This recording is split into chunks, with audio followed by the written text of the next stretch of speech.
Nested inside the hollow interior was not a toy precision. It was midnight, marking the official commencement of his 40th year on Earth. Arthur sat alone at a laminate table, the remains of a supermarket sandwich curled at the edges like old parchment. Once, he had been the premier forensic accountant for the European Central Bank, a man who could sniff out a decimal error in a mountain of offshore shell companies. Now, he was a man who lived in a room that smelled faintly of damp wool and the disappointment. A thinking, town-like destruction, and now they were inviting him to watch the execution of his own legacy. He grabbed his trench coat, the violet foil glinting in the dim light like a warning. The woman hopped down, her heels clicking sharp as clutched in the late hour. The cobblestones shimmered with the reflection of 1,000 sugar shop signs. The air was thick with the scent of roasted hazelnuts and ozone. Arthur stood by the central fountain, a marble monstrosity of weeping cherubs, clutching his coat shut against the biting wind. He felt like a gray smudge on a vibrant canvas. You wrote coat of bright canary yellow and held a long, thin cigarette that smelled of cloves. Her eyes were obscured by oversized heart-shaped sunglasses, despite the darkness of the night. "Who are you?" Arthur asked, his voice cracking. "And how did you get my handwriting? I haven't used a fountain pen since the day the regulators seized my office." The woman hopped down, her heels clicking sharply on the stone.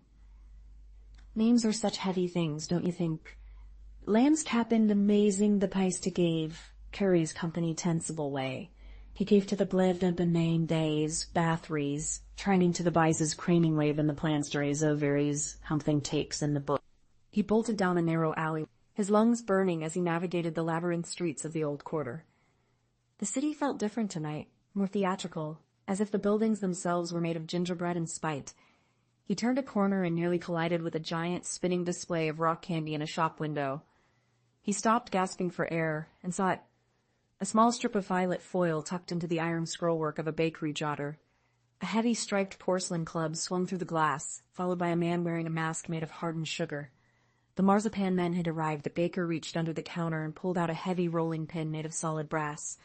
"Run to the opera house, Pringle. Find the ballerina. She has the decryption key." Arthur slipped through a side entrance, his heart drumming a frantic beat against his ribs. The sound of a lone violin echoed through the vast empty auditorium, a mournful melody that seemed to pull at the very fabric of the building. He climbed the stairs to the private boxes, his eyes searching for the flash of violet foil. He found her in box 12. Elena, the retired ballerina, sat in the impact echoing like a gunshot. "Go," she hissed, "before the final curtain falls." He lunged forward of gears and ticking pendulums. Arthur's legs felt like lead, and the air grew colder with every step. He could hear the heavy thud of boots following him, the marzipan men relentless in their pursuit. He reached the observation deck, a circular platform that overlooked the entire neon-drenched city. The wind howled through the open arches, carrying the scent of snow and sugar.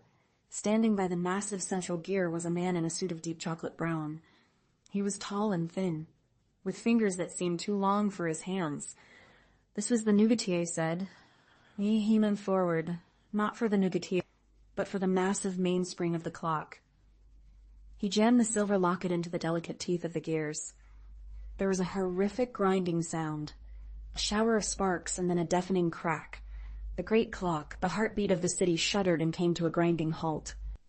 For a moment, the entire city seemed to hold its breath. Then the sirens began.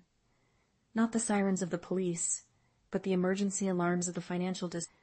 By stopping the clock, Arthur hadn't just broken a timepiece. He had tripped a hardwired failsafe he had built into the system years ago.